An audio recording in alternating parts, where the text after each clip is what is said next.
देख रहे न्यूज 18 में हूं आपके साथ मेनका चौधरी। उमेश पाल और उसके 2 सरकारी सुरक्षा कर्मियों की हत्या के मुकदमे में वांछित चल रही 50,000 की इनामी शाइस्ता परवीन की तलाश में जांच एजेंसियों ने आजमगढ़ में छापेमारी की। आमनाबाद गांव में पुलिस ने शक के आधार पर एक नकाबपोश महिला को हिरासत में लिया, पूछताछ की। वहीं बिलरामऊ गांव में भी एसटीएफ ने वकील शमसुद्दीन के घर पर छापेमारी की। 2 घंटे तक पूछताछ यहां भी चली, जिसके बाद एसटीएफ खाली हाथ लौट आई। वहीं अधिवक्ता शमसुद्दीन इस पूरे प्रकरण में कुछ भी कहने को तैयार नहीं। आपको बता दें, शाइस्ता बीते 6 महीने से फरार चल रही हैं।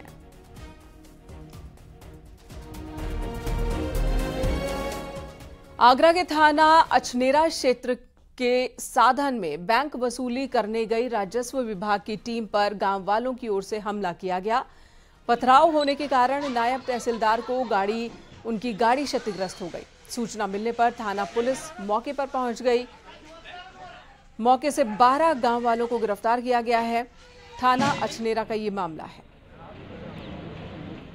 सूचना दी, मिल नहीं रहे थे, फोन नहीं उठा रहे थे, तो हम वहाँ पर पहुँचे थे। तो हम सिर्फ उनसे ये हम दो रिकवरी में गए थे। एक यहीं अरदाया गाँव में थी, तो वहाँ हमने बता दिया, तो उन्होंने कहा कि सर हम तहसील में आ जाएंगे।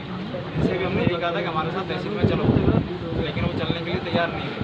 और उन्होंने क्या किया कि उनके लड़के ने आसपास के मोहल्ले को इकट्ठा कर दिया और फिर पत्थरबाजी। तो कितना नुकसान हुआ है इस दौरान? पत्थरबाजी गाड़ी में नुकसान हुआ है। बाकी जो बैंक की रिकवरी टीम थी उनको भी चोटें आई हैं। टीम के किसी सदस्य के साथ मारपीट हुई है, हाथापाई। उधर गाजियाबाद में जबरन धर्म परिवर्तन कराने गर्भपात करने का मामला सामने आया। पीड़िता का कहना है कि खालिद चौधरी नाम के लड़के ने हिंदू युवक दीपक बनकर फेसबुक पर उससे दोस्ती की, अवैध संबंध बनाए। लड़के के मुस्लिम होने का पता उसे जब चला तो दोस्ती खत्म करने के लिए उसने कहा, जिसके बाद लड़का खुद को बड़ा पत्रकार बताकर वीडियो फोटो वायरल करने की धमकी देने लगा। आरोप ये भी है कि लड़के ने मजार पर जबरन धर्म परिवर्तन कराने की कोशिश भी की। विरोध करने पर मारा पीटा। वहीं पीड़िता का यह भी कहना है कि आरोपी ने उसका गर्भपात भी कराया है। पीड़िता की शिकायत पर केस दर्ज हो चुका है और पुलिस मामले की तफ्तीश कर रही है।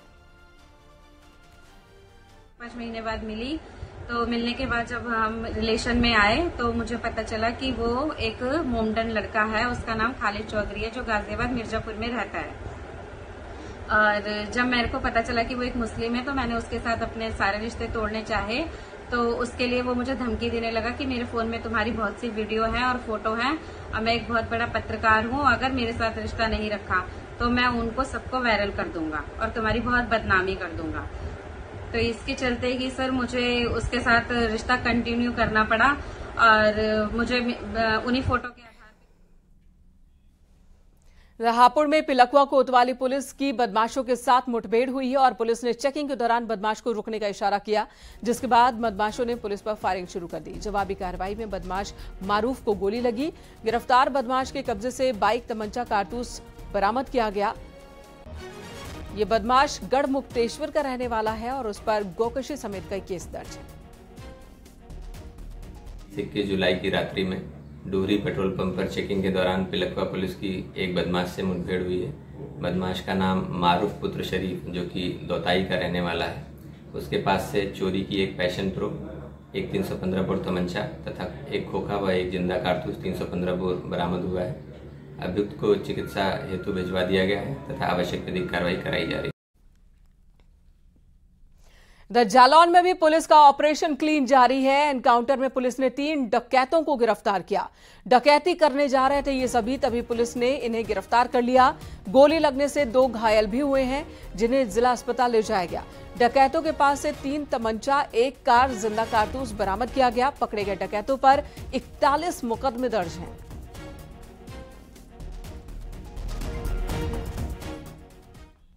इन दिनों सब्जियों के दाम 7वें आसमान पर हैं और सब्जियों को खरीदने के लिए आम आदमी को काफी मशक्कत करनी पड़ रही है।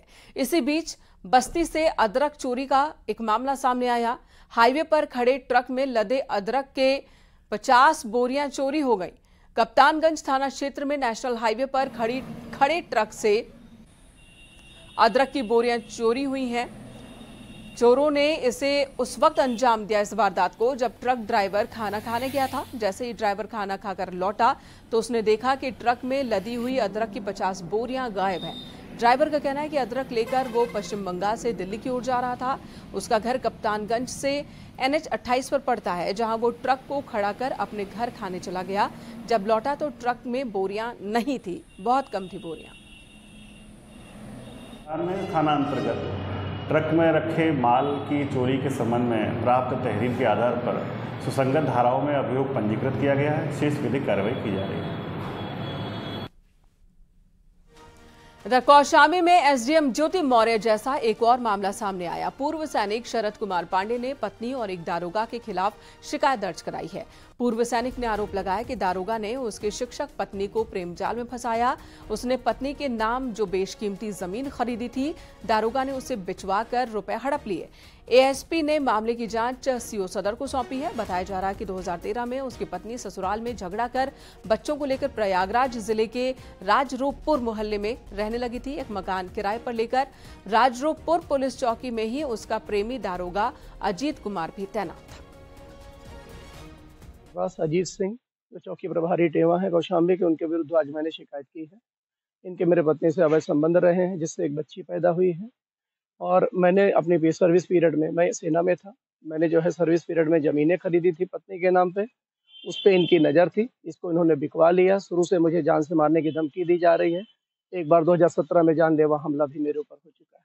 उसके बाद से मैं अपने को बचाव कर रहा हूँ किसी तरीके से। आज भी मेरी ज़मीन को बेचने में ये लोग लगे हुए हैं। सेना के एक भूतपूर्व सैनिक हैं, जिनका आरोप है कि उनकी पत्नी को एक उपनिरीक्षक हैं जो हमारे यहाँ पोस्ट हैं, उनके द्वारा बहलाया फुसलाया गया है। परंतु उनसे आज बात हुई है मेरी, तो उन्होंने बताया कि उन्होंने उस महिला को तलाक दे दिया है। कुछ उनका ज़मीन का भी विवाद है और उसकी पूरी तरह से जांच CO मंजनपुर द्वारा की जा रही है। जो सत्यता होगी, जो साक्ष्य पाया जाएगा, उस पर कार्रवाई। उधर इटावा पुलिस ने 15,000 के इनामी गैंगस्टर को गिरफ्तार किया। शिवम तिवारी के पास से पिस्टल और 2 कारतूस बरामद किए गए। उसके खिलाफ इटावा जिले के अलग अलग थानों में हत्या समेत 7 आपराधिक मामले दर्ज हैं। पिछले दिनों इकदिल इलाके में स्कॉर्पियो गाड़ी पर अंधाधुंध फायरिंग हुई थी। इस मामले में भी वो आरोपी है, लंबे वक्त से फरार चल रहा था, जिसे पुलिस ने अब गिरफ्तार कर लिया। बदमाश पकड़ा गया है और इसके खिलाफ 7 अभियोग दर्ज हैं। पिछले वर्ष में आप जानते होंगे कि 302 का एक मुकदमा इसके खिलाफ भी दर्ज है फ्रेंड्स कॉलोनी थाने में। इसने अमित बरुआ नाम के व्यक्ति की हत्या किया था। अभी हाल में ही एक 87/23 जब स्कॉर्पियो पर फायरिंग हुई थी, तब भी 2 व्यक्तियों के खिलाफ मुकदमा दर्ज हुआ था, जिसमें शिवम तिवारी वांछित चल रहा था बहुत दिन से, जिसमें आज गिरफ्तार किया गया है। एक तमंचा 315 बोर और एक कारतूस 315 बोर के साथ गिरफ्तार किया गया है तथा इसको जेल भेजने की कार्रवाई की जा रही है। मथुरा पुलिस ने साइबर फ्रॉड के मामले में HDFC बैंक के असिस्टेंट मैनेजर को गिरफ्तार किया। पुलिस ने एक अन्य साथी के साथ उसे गिरफ्तार किया है। आरोपों के मुताबिक वो साइबर ठग को डॉक्यूमेंट देने इटावा से राजस्थान जा रहा था। गिरफ्तार ठगों ने पुलिस को ऐसे 18 बैंक खातों की जानकारी दी है। पुलिस की टीम अब बैंक स्टेटमेंट जुटाने में जुटी है। अभी तक जांच में लाखों रुपए की ठगी की बात सामने आ चुकी है। आरोप है कि असिस्टेंट मैनेजर बैंक में खाता खुलवाने आने वाले सीधे साधे लोगों को बहाने से आधार कार्ड और पैन कार्ड ले लेता था उनका। पुलिस ने दोनों आरोपियों के पास से फर्जी आधार कार्ड, बैंक अकाउंट किट बरामद किए। साइबर ठगी पे कार्रवाई करते हुए बरसाना पुलिस को एक अच्छी सफलता हाथ लगी है, जिसमें एक साइबर फ्रॉड गैंग के 2 अभियुक्त गिरफ्तार किए गए हैं, जिसमें एक अभियुक्त विकास शर्मा HDFC जसवंत नगर में असिस्टेंट मैनेजर के पद पर तैनात है। दूसरा अमित जनपद आगरा का रहने वाला है। इन दोनों के द्वारा फर्जी अकाउंट खोले जा रहे थे। फर्जी नामों पे आधार कार्ड और पैन कार्ड लगाकर KYC गलत तरीके से अप्रूव करके अकाउंट खोले जाते थे। एक ही सिम कार्ड पे कई अकाउंट खोले गए। साथ ही साथ जो अकाउंट खोले जाते थे। खबर गोरखपुर से, जहां 24 जुलाई को होने वाले महाकुंभ से पहले आज सर्किट हाउस में जमकर ड्रामा हुआ। दरअसल बीजेपी नेता और पूर्व राज्यसभा सांसद जयप्रकाश निषाद ने 1 बजे सर्किट हाउस में प्रेस वार्ता बुलाई थी। उससे ठीक 1 घंटे पहले यानी कि 12 बजे कैबिनेट मंत्री संजय निषाद ने प्रेस कॉन्फ्रेंस बुला ली। जब संजय निषाद की पीसी लंबी होने लगी तो जयप्रकाश निषाद ने हॉल में आकर ही प्रेस कॉन्फ्रेंस शुरू कर दी। इस दौरान जयप्रकाश निषाद ने आरोप लगाया कि समाज के हित का दावा करने वाले लोगों ने समाज को ठगा है, जिसके बाद निषाद पार्टी के कार्यकर्ताओं ने नारेबाजी शुरू कर दी। नारेबाजी से माहौल थोड़ा तनावपूर्ण हो गया। कोई हंगामा जब निषाद महाकुंभ है, ये पूरा उमड़ी हुई भीड़ देखिए आप चारों तरफ उमड़ी हुई भीड़ बता रही है कि 24 जुलाई को बहुत भारी पैमाने पर ठगा हुआ निषाद, लूटा हुआ निषाद अपने हक को मांगने के लिए मैदान में उतरने वाला है। तो ऐसे बेईमानों की जमीन खसक गई, और जब खसक गई पूरा समाज इकट्ठा होकर के आगे बढ़ रहा है, इसलिए परेशानी बढ़ रही है। तो आपको बाहर प्रेस वार्ता करनी पड़ी, अंदर हो नारे संजय निषाद के लग रहे हैं। पर बहुत अच्छी लाइट थी और यहाँ पर सही दिख रहा था, इसलिए हम लोगों ने फैसला किया संख्या ज्यादा है तो छोटे से जगह में हम नहीं, हम एक बड़े जगह में करेंगे, इसलिए टेबल मंगा करके मैं इस सर्किट हाउस के हाल में ये कॉन्फ्रेंस करने का जो नारेबाजी हो रही है वो क्या है? जिनको परेशानी होगी, खिसियाल बिल्ली खम्मा नोचे, हाथी चली जाती है, कुत्ता भौंकते रहता है। ये तो कुंभ होने वाला है, कुंभ बहुत जोरदार होगा, ये इसका परिचय है, द्योतक है। निश्चित तौर पर महाकुंभ का आगाज हो चुका है और महाकुंभ में जन सैलाब उमड़ेगा। अपने हक अधिकार के लिए पूरा समाज ये बेचैन है कि अपना बात कहना चाहता है, अपना हक लेना चाहता है। ये समाज को लूटने का काम जो कर रहे हैं लोग, वो बंद करें, अब लूटने का काम नहीं होगा। उधर शाहजहांपुर के मेडिकल कॉलेज अस्पताल में उस समय हंगामा हो गया जब पथरी का ऑपरेशन कराने आए मरीज की मौत हो गई। परिजनों ने डॉक्टर पर लापरवाही के आरोप लगाए। परिजनों का कहना है कि डॉक्टर पित्त की थैली का ऑपरेशन गलत तरह से डॉक्टर ने किया, जिसकी वजह से ही मरीज की मौत हुई है। मामला थाना चौक कोतवाली के मेडिकल कॉलेज अस्पताल का है।